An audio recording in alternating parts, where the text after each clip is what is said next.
Oi, turma, tudo bem com vocês? Então, em razão dessa pandemia, as nossas aulas agora ocorrerão de forma virtual. Hoje estarei finalizando sobre aleitamento materno e o tópico em que paramos foi situações de risco para não amamentação ou para desmame precoce. Quais são essas situações que são consideradas de risco? Falta de experiência anterior com a amamentação, desmame precoce no filho anterior, intenção de não amamentar ou fazê-lo em curto prazo, tem mulheres realmente em que não sente o desejo de amamentar. Mãe adolescente, principalmente menores de 20 anos, pela falta de experiência, né? Por não ter o apoio familiar, não ter com quem conversar, onde esse trabalho, na maioria das vezes, fica em cargo da equipe de profissionais da atenção básica de saúde, trabalho fora de casa, devido principalmente a distâncias, né, do trabalho até a residência, na maioria das vezes a mulher opta por é, introduzir o leite artificial. Compra de chucas, mamadeiras, chupetas, atitudes negativas de familiares quanto à amamentação, né? É conhecido como aquele famoso pitaco, onde as pessoas têm o hábito de ficar falando coisas negativas em relação ao processo de amamentar, o que acaba vindo a desanimar a mãe.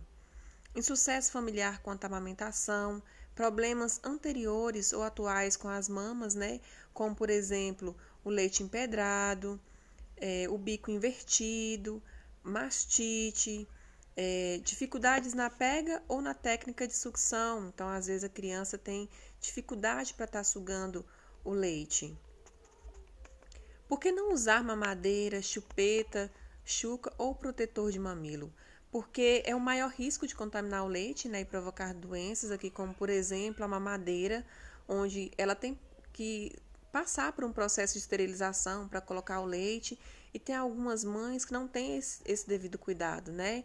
Acabam pegando o leite, colocando de qualquer jeito na mamadeira, coloca até na geladeira por várias horas, e isso é um fator considerado de contaminação.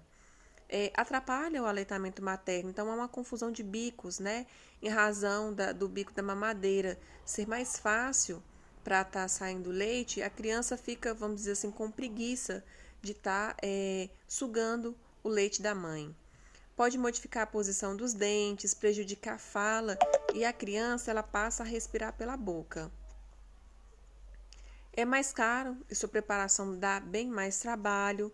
Além disso, diminui o contato entre a mãe e o filho. Então, esse período de amamentar fornece um período maior de interação entre a criança, né, filha? Você gostava muito de mamar, não gostava? Gostava. No peitinho da mamãe, não era? Não era. Aí aqui nós temos um exemplo, né, da pega correta e da pega incorreta. Nessa pega incorreta, o lábio inferior da mãe, ela fica voltada para fora e o nariz da criança não chega a encostar no seio. Então isso facilita mais o processo de amamentação. Já em relação à mamadeira, a boca da criança fica meio que aberta, né, em formato de O, onde entra tem mais uma possibilidade de entrar ar também.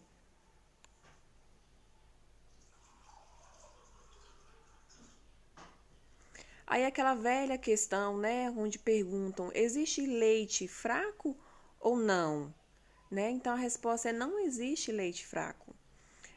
Lembrando lá, né, do colostro, que lá na fase inicial, onde há aquela descida do leite, ressalta-se que esse colostro ele é de fundamental importância para o bebê, porque contém todos os nutrientes que são necessários para o bebê.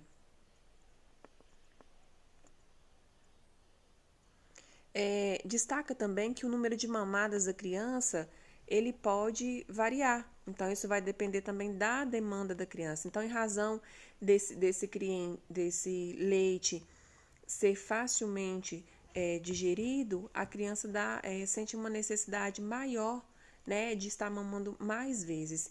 E um problema que acontece muito principalmente de madrugada, onde algumas mães têm o hábito de acordar o bebê para dar de mamar. Então, não há necessidade. Então, também não existe a questão do leite fraco.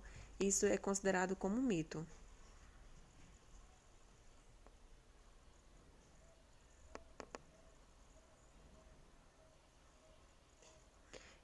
Um fator que é considerado importante é que a mãe também tem que ter paciência durante esse processo de amamentação, né? Então, tem que deixar a criança mamar à vontade, não ficar cortando esses momentos. Então, ela vai mamando pouquinho em pouquinho, acaba não saciando a mesma.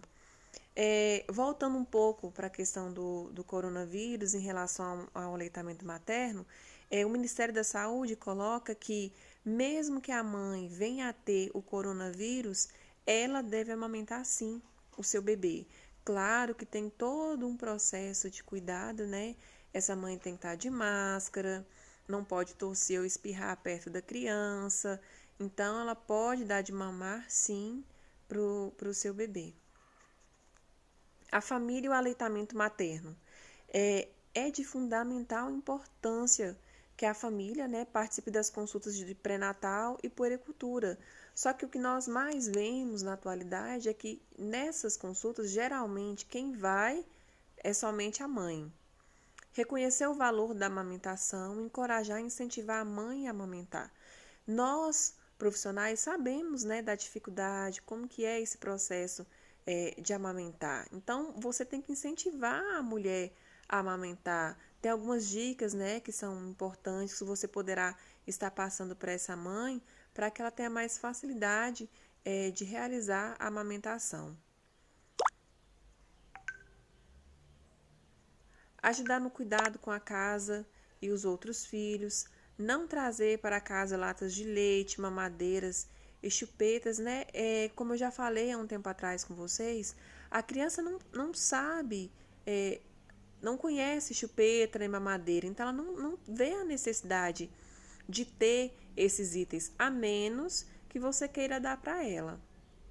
Transmitir experiências positivas de amamentação. Procure falar coisas boas para essa mulher.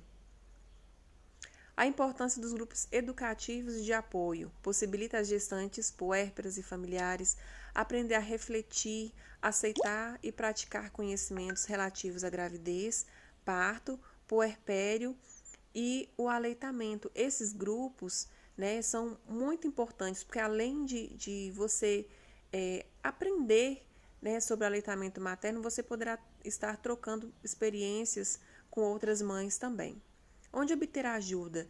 Na maternidade com equipe treinada, no banco de leite humano, unidade de saúde básica, maternidade com equipe treinada no método canguru, grupo de apoio à amamentação na comunidade. Esse método canguru, ele é muito utilizado para a mãe, né, que deseja amamentar.